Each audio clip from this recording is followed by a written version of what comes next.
नुआ मालिक होती कौन अनुभव रही कारण बहु मालिक मैंने विवादीय प्रश्न कर कलाकार को कही बद में फसले कि कलाकार को कुकुर कहले रातिर बासी रोटी कथा कहले। शुणु मु से सब कथा को तो जीवी नहीं मु किंतु एति कहबी मोर लोकों भाषा छोट पाटी लोकों भाषा मु गोटे छोटिया मालिकटे किंतु बहुत बड़ बड़ मालिकों भितर वर्तमान मध्य आतंकित अवस्था से अच्छा समस्ते बहुत आतंकित अवस्था अच्छा आदि खंडगिरी पार्टी को भय न करू था खंडगिरी पार्टी जदि बाहर जदि आतंकित न था मत एत माने मालिक माने स्वतंत्र भाव मत मो पार्टी को बहुत माने रोकवाई बहुत चेष्टा किंतु आज्ञा सबू से प्रभु जगन्नाथ इच्छा से माँ बारभुजा इच्छा माँ सारला इच्छा मोर से माँ प्रभुंर जो आशीर्वाद से आशीर्वाद रे निश्चित भाव में मत कहीं रोकी भी पारे ए खंडगिरी अपेरा को रोकवा भली शक्ति मु सेतिकी मु देखिपारि मु एटा को माने जोर करी कहबी बहुत जन लगी बहुत जनकर चेष्टा प्रचेष्टा बहुत जन माने आगे भल कथा पछरे बहुत पार्टी विपक्ष रे कहबा जेहेतु प्रथम थर पे आम आसीचु आमको कौन सी कमिटी जानी ना जे मालिक मानकर जेहेतु पुराना कमिटी अच्छी मैनेजर माने बहु पुराना कमिटी को जानी बहु मैनेजर ईर्षान्वित होकर आम पार्टी विरुद्ध भी बहुत कथा बाहर गपुचन जोड़ा कि सेगुड़ा सब मो कान को आसूची तेणुक मुझे सब कौन सी कथा को भ्रूक्षेप नकरी जमीती मोर यात्रा अनुष्ठान आसब समस्तंकर समकक्ष हम से प्रचेषा जारी रखी निश्चित भाव में आपण मैंने देखिए ओडिशावासी देखिए आउ जो मैंने आज मत रोकवाई चेष्टा करुँच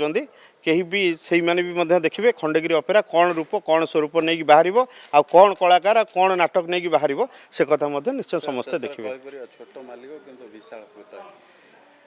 शुणु निज विषय निजे मुझे कहवा टे केबे भी पसंद करेनी मु सदा बेले आज्ञा बुझी ने मु भी जी कमिटी भी मो सहित आसिक कथा है जो मैंने बुकिंग कर निजे कहीकि जाइए आज्ञा यात्रा दुनिया रे बहुत मालिक देखीचु किंतु आपण भली आम देखिनु मु भी मो निज विषय में कहबिनी मोर भी कलाकार मैंने अच्छा सबू मालिक बड़ बड़ मालिकों पाखे चाकरी करके आसछन्ती मो पाखे चाकरी कर मो भितर सेमती मालिक कलाकार माने दूरताटा मुझे आज पर्यंत से अनुभव करने को देनी कि केबे भी मुझे किंतु समस्त को मुझे बुझाई अनुष्ठान मोर नुहे अनुष्ठान तुम मानकर तुम्हें माने कलाकार माने तुम्हें अनुष्ठान को चल चलले तुम्हें माने ख्याति अर्जन कले काली ना काली आज्ञा देखो कौन सी कलाकार जो मैंने अच्छा मो पाखे काली कहार डिमांड बढ़ीज कौन सी नाटक रे मो पाखे आज जे 15 लाख अच्छी काली ता दलमा कौन सी मालिक 20 लाख करके नहीं जाए सेटा को मुझे रोकदे पारि किंतु मुझे कथाटा कही कलाकार मानक तमें मैंने एमती कला प्रदर्शन कर जमीती कि तुमको मालिक खोजा पड़ोनी पार्टी खोजा पड़ोनी मालिक तुमको खोजिकी तुम दरमा बढ़ेगी तुमको नहीं जी कहीं आजिकल जो मालिक मानकर जो अभ्यास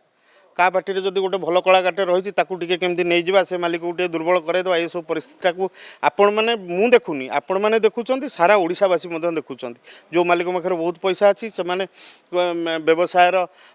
तरीका पाखे कौन अच्छी न अच्छी कि कलाधन को धड़ा करने कौन करने से नाचपाटी करें जाणीनु किंतु जो कलाकार मान रेट जी बढ़े जो जगार पहुँची यहाँ निहाती से कलाकार मान दिने विपद आसो दिने से पार्टी मान विपद आसो आज्ञा जी आज मु भाइराल होती पाखे अच्छी आज 1 कोटी टंकार अच्छी काली 1.5 कोटी टका कहि तापर दिन को 2 कोटी टका कहि केते आपण दे पारिबे से बड़ी बड़ी से रेंज रे सी रही एमाने भी जो रेंज को जाइए जी आज्ञा उच्च को उठी थे सब धड़किना उठे मनीष जीवन यौवन आउ धन आज्ञा जमीती गोटे समुद्रर लहड़ी सांगे सामान प्रत्येक जिनस से लहड़ी सांगे यू आरंभ है उठिला उठिला उठिला पुणी आज्ञा डाउन हबार संभावना बहुत आपण मैंने देखो बहुत पार्टी बड़ बड़ पार्टी जो मैंने आज की 40 वर्ष 50 वर्षर पार्टी से परिस्थिति भी कौन आपण मैंने देखुए कार गाड़ी बंधा पड़गला कार पार्टी बंधा पड़गला ये सब कथा देखुं किंतु सेमिति केबे भी आज्ञा आम ये सब माने दुस्साहस करूनी आम ये सब करने आम जो धरणर जो स्तर आम से स्तर में जीवु आ समस्त आगे जीवु ठेकुआ माने ठेकुआ आ कईंचर दौड़ भितर कईंच जमी प्रथम होता है खंडगिरी अपेरा सेमती दिने प्रथम हम आपण मैंने देखिए ओडिशावासी मानकर आशीर्वाद आसो ओडिशार जेते यात्रा दर्शक जेतक यात्रा प्रेमी समस्त आशीर्वाद देखिए दिने खंडगिरी अपेरा साउंटी शीर्ष स्थान में ठिया गोटे प्रश्न गोटे मो मन को आसला जे गोटे नुआ परंपरा ये देखुचु ଯେ ଆପଣ ଜଣେ ରାଜନେତା କିନ୍ତୁ ଯେତେବେଳେ ମାଲିକ ଆସନ୍ତି ଗୋଟେ ବାବୁ ବୋଲି କହିକି ସମସ୍ତେ ଯେଉଁ ପ୍ରକାର ମାନେ ଗୋଟେ ମନ ଭିତରେ ଡର ଥାଏ ସେ ଜିନିଷ ଏଠି ନାହିଁ। ମାଲିକ କଳାକାରମାନଙ୍କ କାନ୍ଧରେ ହାତ ପକାଇ ବୁଲୁଛନ୍ତି, ସାଙ୍ଗରେ ବସୁଛନ୍ତି, ବୁଲୁଛନ୍ତି। ଆଉ ମାଲିକ ହିସାବରେ ସେ ବାବୁ ଡାକର ମୋହ କେତେ ଆପଣଙ୍କୁ ଖୁସି ଦେଉଛି? ଗୋଟେ ବାବୁ ଶୁଣିବାର ଯେଉଁ ମୋହ ଥାଏ ଆପଣଙ୍କର ଅଛି? ଶୁଣନ୍ତୁ, ମୁଁ ମୋ ଛାତ୍ର ଜୀବନରୁ ମୁଁ ରାଜନୀତି କରି ଆସିଛି। ବହୁତ ତଳ ସ୍ତରର ଲୋକଙ୍କ ଠାରୁ ମିଶି ବହୁତ ଉଚ୍ଚ ସ୍ତରର ଲୋକଙ୍କ ସହିତ ମୁଁ ମିଶିଛି। ମୋତେ ସବୁ ସ୍ତରର ଲୋକଙ୍କ ସାଙ୍ଗରେ ମିଶିବାର ଅଭ୍ୟାସ ଅଛି। ଆଉ ସବୁ ସ୍ତରର ଲୋକଙ୍କ ସାଙ୍ଗରେ କେଉଁ ଲୋକ ସାଙ୍ଗରେ ମିଶିଲେ କେତେ ମୋତେ ଖୁସି ମିଳେ ସେ କଥା ମଧ୍ୟ ମୁଁ ଅନୁଭବ କରିଛି। ବଡ଼ ବଡ଼ିଆ ଲୋକଙ୍କର ବ୍ୟବହାର ଦେଖିଛି, ସାଧାରଣ ଖଟିଖିଆ ମଜୁରିଆର ଲୋକଙ୍କର ଦେଖିଛି। ଆଉ ସବୁ ଲୋକଙ୍କ ସାଙ୍ଗରେ ମୋର ମିଶିବାର ଅଭ୍ୟାସ ମଧ୍ୟ ଆଗରୁ ଅଛି। ଯେଉଁମାନେ ଆଜି ପଇସା ଖଟିକି ବାବୁ ଠିକ୍ ଅଛି, ଆଉ କ'ଣ ମୋ କର୍ମଚାରୀ ମୋତେ ବାବୁ ନ ଡାକିକି ମୋତେ ସାଙ୍ଗ କହିଦେବେ? ସେ ବାବୁ ଡାକିବେ। କିନ୍ତୁ ସେଇ ବାବୁ ଆଉ ଯେଉଁ କାର୍ଯ୍ୟକର୍ତ୍ତା ବା କର୍ମକର୍ତ୍ତା ଯେଉଁମାନେ ଅଛନ୍ତି ସେ ଡାକ ଭିତରେ ମଧ୍ୟ ଗୋଟେ ସ୍ନେହ ରହିବା ଦରକାର। ଭୟରେ ବାବୁ ଡାକିବା ମୁଁ ଚାହୁଁନି, ସ୍ନେହରେ ସେଇ ଯେଉଁ ଭକ୍ତିରେ ସେଇ ବାବୁ ଡାକିବା ଦରକାର। ମୋର ମଧ୍ୟ ଯେମିତି ମୋ କଳାକାରମାନେ ମୋ ସାଙ୍ଗରେ ଅଛନ୍ତି ମୁଁ ସମସ୍ତଙ୍କୁ ସେଇ ସ୍ନେହ ନେଇକରି ଆଜି ପର୍ଯ୍ୟନ୍ତ ପଚାରି ନେବେ। ମୋର ସବୁ କଳାକାର ମୋ ପାଖରେ ମାସେ ବର୍ତ୍ତମାନ ଚଳି ସାରିଲେଣି। କେବେ ମୋର ସେ ସବୁ ନାହିଁ। ମୋର ଶୁଣନ୍ତୁ, ମାଲିକ ଜାଗାରେ ରହିବା ଦରକାର, କର୍ମଚାରୀ ଜାଗାରେ। କିନ୍ତୁ ସଦାବେଳେ ସେ ସମ୍ପର୍କଟା ଗୋଟେ ଉଚିତ ନଥାଏ। ମୁଁ ତ କହୁଛି, ମୁଁ ଯେତିକି ମୋର ପଇସା ଅଛି ନ ଅଛି ମୋର ବ୍ୟବହାରରେ ମୋ କଳାକାର କେହି, ମୁଁ ଆଜିକା ଦିନରେ କହୁଛି, ଆପଣ ବିଗତ ଦିନରେ ବି ଦେଖିବେ, ଆଜ୍ଞା ଏଇ ପାର୍ଟି ହେବା ବେଳେ ମୋର ସବୁ କଳାକାରଙ୍କୁ ମୁଁ ଯେତିକି ଦରମା ଥିଲା ଦରମା ବଢ଼େଇକି ଡାକିଛନ୍ତି ମାଲିକମାନେ। କିନ୍ତୁ ମୋ କଳାକାରମାନେ ମୋତେ ଆସି କହିଲେ, ବାବୁ ସେ ମାଲିକ ଆମକୁ ଏତିକି ଦରମା ଦେଇକି ଡାକୁଛି। ମୁଁ କହିଲି, ବାବା ଯଦି ଯିବାର ଅଛି ଯାଉନ, ଯାଅ, କିଛି ଅସୁବିଧା ନାହିଁ, ତୁମେ ଅଧିକା ଦରମା ମିଳୁଛି, ମୋ ପାଖରେ କ'ଣ ଅଛି? ସେମାନେ କହିଲେ, ନାଇଁ ବାବୁ ଆମେ ଆପଣଙ୍କ ପାଖରୁ ଛାଡ଼ିକି ଯିବୁନି।